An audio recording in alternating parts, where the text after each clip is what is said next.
tough to do. With with a lot of it is like having good parts and having good parts availability and people and. From living on a friend's couch to owning a $15 million gold mine, Parker Schnabel's journey will shock you. By 24, he had already made $13 million in gold. Now, he pays his workers more than doctors make in a year and drives cars worth more than most people's houses. But here's what gold rush cameras don't show you: the wild Vegas trips, the luxury vehicles, and the real reason his girlfriend left him. Let's get into the private world of TV's richest young star. Parker Schnabel didn't grow up like most kids. He was 5 years old the first time he operated heavy machinery. That happened at his grandfather's mine in Haines, Alaska. The place was called Big Nugget Mine, and it wasn't a playground, it was a real working gold mine. And Parker wasn't just there to watch. His grandfather, John Schnabel, believed in teaching by doing. So instead of toy trucks, Parker was learning how to handle real ones. He was sitting in the driver's seat of loaders and dozers while most kids were still figuring out training wheels.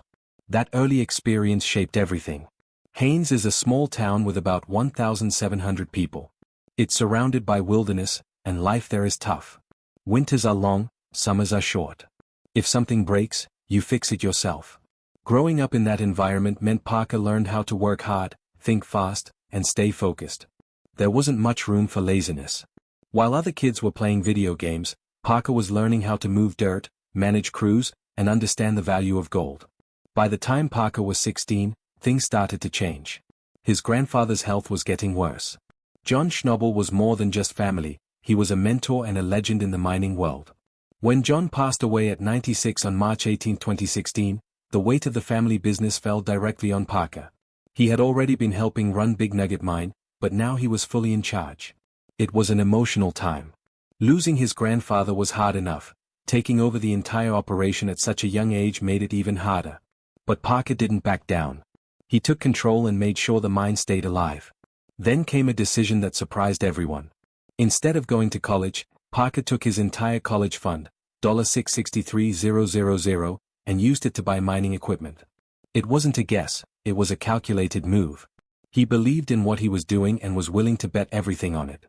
That money helped him expand his operations, improve efficiency, and mine more gold than ever before. It was a risk, but it worked. Over time, that investment turned into millions. Parker Schnabel was only 16 when he stepped in front of the cameras for the first time.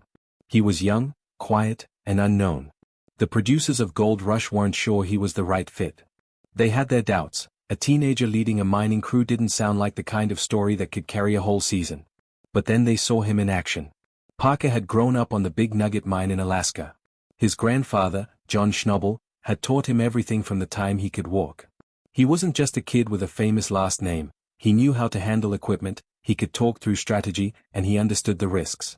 During his first audition, the crew watched him break down how to run a mine from top to bottom. No script, no coaching, just raw knowledge. It was more than most adults they'd seen. What really pushed things forward was how naturally he handled machines. At 16, he operated heavy equipment with steady hands. He knew what each piece did, how to use it, when to switch it out, and what could go wrong. He wasn't guessing, he was working. That kind of skill doesn't come from books, it comes from years in the dirt. The producers took a risk and signed him. That risk paid off. When he first signed on, Parker negotiated a $25,000 per episode deal. That number was surprising for someone so young, but he wasn't just filling screen time, he was leading real operations, making decisions that could cost or save millions. As the show grew and the audience followed his journey, Parker's value climbed fast. Eventually, he was making up to $100,000 per episode. Even with those numbers, Parker didn't start living like a celebrity. He didn't buy flashy cars or giant houses.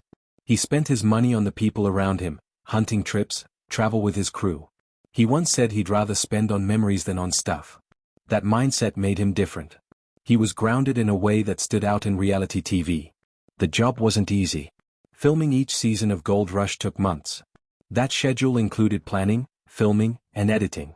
For Parker, it meant spending most of his time on camera, on site, and under pressure. While most teenagers were focused on school or sports, Parker was leading full-scale mining operations in the middle of the Yukon. Parker Schnabel was still in his early 20s when he pulled off one of the most impressive gold hauls in modern mining. It happened in the Klondike, a place known for brutal weather, hard ground, and gold that's never easy to find. During one season, Parker and his crew managed to dig up 1,029 ounces of gold. That much gold was worth over $1.7 million at the time. For someone his age, it wasn't just a personal win, it changed how people saw him in the entire mining world. That haul didn't happen by chance. Parker had to plan every move. He was leading a full team, running wash plants, keeping machines working non-stop, and all of it under the tight clock of a short mining season. It was grueling, but he kept things running. That kind of pressure breaks a lot of people. Parker made it look like he belonged there. He didn't just survive, he dominated. What made the moment even more powerful was the timing. Most people his age were sitting in college lecture halls or trying to land their first job. Parker was out in the cold, pulling more than $1 million out of the ground. That 1,029-ounce haul wasn't just gold, it was proof that he understood the land, the risk, and the grind better than most people twice his age. This achievement became a turning point. It wasn't just big money, it made Parker a central figure on Gold Rush and showed that he wasn't just lucky, he was good. Viewers started to see him as more than a young guy with a shovel. He was becoming a serious player. That moment put him on a new path, and everything that came after started from that one season. Years later, Parker made a move that left even experienced miners stunned. He bought Dominion Creek for $15 million. At the time, he was only 28. Dominion was known for having massive potential, up to $200 million in gold still in the ground. But it also came with huge risks. To break even, Parker had to mine 10,000 ounces every season for 6 years. Missing that number would mean losing everything he poured into the deal. It didn't go smoothly. In the first 4 weeks, his team only managed to pull 135 ounces. Frozen ground slowed them down, equipment started breaking. Everything that could go wrong seemed to hit them at once. Parker didn't fold. He changed strategy, brought in better machines, and even spent $540,000 on new water pumps that could move 76 gallons a minute to help with gold recovery. Every step was a gamble, but he kept pushing. That Dominion deal said a lot about him. He wasn't chasing fast wins, he was building something that could last. He saw past the short-term losses and trusted the long-term payoff. Most people would have backed off. Parker went all in. But the pressure didn't stop. By early 2025, the situation at Dominion Creek was rough. The numbers weren't coming in the way he'd hoped, and costs kept stacking up. So, in February, right in the middle of the season, Parker made another move. He bought 2 more claims, Gold Run and Sulphur Creek, for $2.5 million.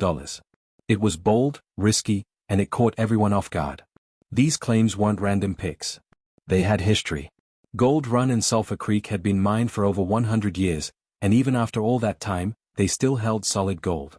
Just 2 days into mining one of the cuts at Sulphur Creek, the crew pulled out 141.65 ounces. That was the kind of result they hadn't seen all season. Morale started to shift. This decision wasn't easy. Moving wash plants and machines across 25 miles of rugged terrain took serious effort.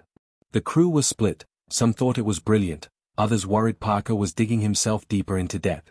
But he stayed clear-headed. He said he'd already embraced the debt and was ready to face whatever came next, whether it was congratulations or regret. The purchase turned into one of the most dramatic moments of Gold Rush Season 15. It showed Parker wasn't done taking risks. Even when things looked like they were falling apart, he didn't back off. He doubled down. That move reminded everyone watching that his success didn't come from playing it safe. It came from making hard calls and living with the outcome. None of this would be as impressive if Parker hadn't already done something most miners only dream of. By the time he turned 24, he had pulled over $13 million worth of gold out of the ground. That kind of number is rare. Most people at that age are starting careers. Parker was already running one. His path started at his grandfather's Big Nugget mine in Alaska. He learned young, and by 18, he made a huge decision. He took the money that was supposed to pay for college and used it to lease land from Tony Beats in the Klondike. That single move shaped his entire future. He started building his own team, running his own site, and learning everything about the job, geology, equipment, and leadership. He didn't spend his money the way most young millionaires might, no big houses, no sports cars. Instead, he poured it back into his operation. He bought better equipment, expanded to new ground, and focused on long-term growth. Every season, he tried to get better. That focus is what kept him ahead. Parker Schnabel was just 18 when he walked away from his family's Big Nugget mine in Alaska and headed for the Klondike. Instead of using his college fund to go to school, he used it to start a mining operation. The first person he turned to was Tony Beets. At the time, Tony was already a legend in the mining world. Parker needed ground to mine, and Tony had what he needed. They struck a deal, and it became Parker's first real move as an independent miner. But the deal came with a price. Tony saw that Parker was young and inexperienced, and he took full advantage. The royalty structure looked simple at first, 15% on the first 1,500 ounces. But every 1,500 ounces after that came with a 5% increase. By the time Parker hit 6,000 ounces, he was paying 25%. He didn't fully understand how bad the deal was until Season 8, when he had to stop mining right at 6,000 ounces just to avoid going broke. In Season 9, Parker made it clear how bad it had gotten. On 8,000 ounces, we give Tony Beets almost $2 million, he said. And frankly, I'd go broke doing that. When Parker tried to renegotiate, Tony didn't budge. That refusal pushed Parker to get creative. He came up with a plan to reset the royalty count. Every time his crew got close to the 1,500 ounce mark, they would switch wash plants. That way, Tony couldn't track the total in one straight line. It was a loophole, but it worked. Then came the moment that turned their quiet tension into an open war. In March 2017, during Season 8, Tony found out Parker had been moving dirt from another claim through Tony's ground to avoid higher royalty payments. Tony saw rock trucks sneaking through his yard and immediately shut everything down. He stormed into Parker's operation in front of the cameras and let loose. "All week, you have been sneaking through the yard with rock trucks," Tony yelled. "The contract states that while you're leasing the ground from us, that's the only material you're going to sluice." Parker didn't back down. He called Tony out for being greedy. "You'll get over $1 million this year. All you have to do is sit back and make money." When Tony said that wasn't enough, Parker snapped, "Then you can go **** yourself." That line turned their feud into one of the most explosive in Gold Rush history. Their relationship kept evolving. Even as the rivalry grew, back in Season 4, Tony had acted like a mentor. But by 2025, he saw Parker as a full-blown threat. During the Season 13 premiere, Tony leased Parker a section of his Indian River claim, but only the part he didn't want. It was a small sign of respect, but it was also strategic. Tony never praised Parker directly in public. He mocked Parker's approach. On January 28, 2025, he said Parker was biting off more than he can chew after seeing him try to run 3 wash plants at once. He also criticized Parker's focus on short-term goals, saying it would cost him later. And he wasn't entirely wrong. By early 2025, Parker was $2.5 million in debt just 9 weeks into the season while trying to get Dominion Creek off the ground. But in private, Tony saw what Parker was doing. Industry insiders say he told his son Kevin that Parker's gold recovery rates were something to learn from, not laugh at. Even Tony knew the kid was good. The story of Parker Schnabel and Todd Hoffman isn't just a rivalry, it's a full-on clash of ambition, pride, and completely different views on how to run a gold mine. It started with a deal that should have been simple but turned into something that shaped the future of Gold Rush.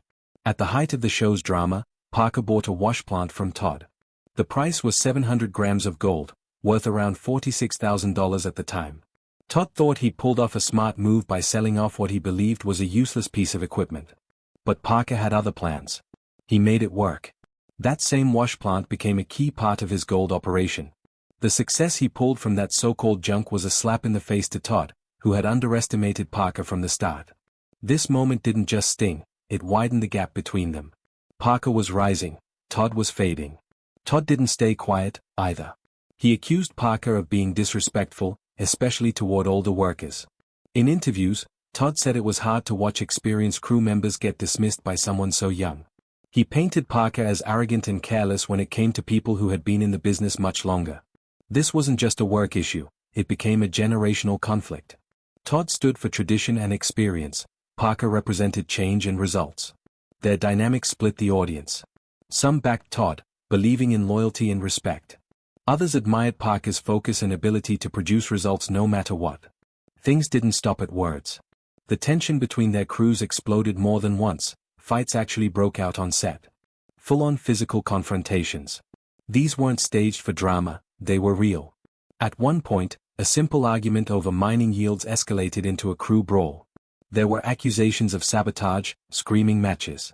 It got so bad the production team had to step in to keep things from completely falling apart. It wasn't just awkward to watch, it was damaging. Morale dropped. Viewers noticed the growing tension and started to wonder if the show could keep going like this.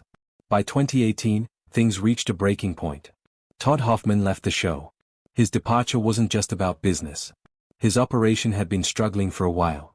Profits were low. Parker, on the other hand, was hitting record numbers season after season. The comparison was impossible to ignore. Todd was constantly being measured against Parker, and that pressure took its toll. In interviews after he left, Todd admitted that the toxic atmosphere played a big role in his decision. He also said that reality TV was affecting his personal life and his mental health. It wasn't worth it anymore. Even though he later returned with a new show, Hoffman Family Gold, his exit from Gold Rush marked the end of one of reality TV's most intense rivalries. Away from the mines, Parker Schnabel had his own story unfolding. In 2016, while in Australia, he met Ashley Yule. She was a veterinary nurse and brought a bright energy that even the rough world of mining couldn't dim. Parker invited her to join him in the Klondike, and their relationship lasted 2 years. She wasn't just in the background, she worked in the gold room, she helped the crew. Parker even said in a 2017 interview with Maxim that Ashley didn't get enough credit for how well that summer went. But even with all the success, their relationship didn't last. In the final episode of Season 8, after pulling in 8,400 ounces of gold worth over $10 million, Parker admitted something he rarely did. He called the breakup with Ashley one of his biggest failures. He said he didn't make her a priority and that she deserved better. Ashley never spoke publicly about it. She quietly wiped any trace of Parker from her social media and returned to Australia. That silence only made Parker's regret stand out more. A few months later, on August 13, 2018, fans noticed something. Parker posted a photo with Sheena Cowell, a British TV professional. She worked with Knickerbocker Glory TV, a company involved in reality productions. The picture was personal, and people immediately started guessing, was this his new girlfriend? The timing made it all more suspicious, just months after the breakup with Ashley. But neither of them confirmed anything. Sheena had industry experience, which seemed like a good fit for someone living such an unusual lifestyle. Parker had even told People magazine in 2024 that explaining what he does can sound like he's from some dystopian insane world. Still, rumors cooled off by 2019 when it was reported that Sheena already had a boyfriend. Then came Tyler Mahoney. In 2020, during Season 4 of Gold Rush, Parker's Trail, Parker teamed up with the fourth-generation Aussie gold prospector. They were the same age, both had deep roots in gold mining, and the chemistry between them was immediate. Fans noticed. Social media lit up. Reddit was full of theories. Viewers watched closely during each of the 9 episodes, looking for signs of a budding romance. The show itself didn't shy away from that idea, the editing highlighted their teamwork and shared passion. But if anything happened behind the scenes, it never made it to the screen. Unlike with Ashley, there was no captured kiss, no confirmation, just mutual respect and good TV. Parker later bought a claim in Australia, which made fans wonder if Tyler would remain a key part of his story. As of 2023 and 2024, there's still no official word. The romance rumors haven't gone away, but neither of them has confirmed anything. What's clear is they work well together. Back in 2018, during the filming of Parker's Trail in Papua New Guinea, things got ugly between Parker and his cameraman, James Lavelle. At first, they worked well together, but creative tension built fast. On July 12, things exploded when Lavelle insisted on filming a dangerous river crossing. Parker pushed back, but Lavelle kept rolling. What followed was a shouting match that went on for over 3 hours. Crew members could hear them yelling from over 100 meters away. By the end of it, Parker threatened to leave the entire project. Discovery executives had to step in. Just 3 days later, on July 15, Lavelle was taken off the shoot. By then, only 60% of the planned footage had been filmed. The production was thrown into chaos, and the changes cost Discovery about $380,000. The damage didn't stop there. On September 3, Lavelle filed a breach of contract lawsuit against Raw TV, the company behind the series. The case was settled out of court in February 2019, but Parker and Lavelle never spoke again. A few months later, Parker landed in the headlines again, this time for something far less dramatic. On March 17, 2019, at around 2:15 p.m., he was pulled over by Trooper Michael Ingram on the Haines Highway in Alaska. He had been driving his 2018 Ford F-150 at 64 miles per hour in a 55 zone, just 4 to 9 over the limit. He was given a $60 ticket under citation number AK1903275. Normally, this would have gone unnoticed. But Parker didn't respond to the ticket. On April 12, the court issued a warning. He finally pled no contest on May 6. TMZ picked up the story on May 12, and it spread fast. One viral tweet joked that Parker could have paid the fine with pocket change from his gold pants. The fine wasn't the issue, it was the reaction. Some fans started to question how responsible he really was. Then came 2024. It was supposed to be just another season of Gold Rush. Instead, it nearly broke him. During the filming of season 15, Parker faced a series of disasters that pushed him right to the edge. On June 12, there was a major equipment failure at the Dominion Creek claim. The loss in potential gold recovery was estimated at $2.3 million. Just days later, permitting issues forced a shutdown that lasted 17 days. That delay cost another $1.5 million in overhead and lost production. By August 3, Parker's cash reserves were down to $78,000, barely enough to fuel the operation for 1 week.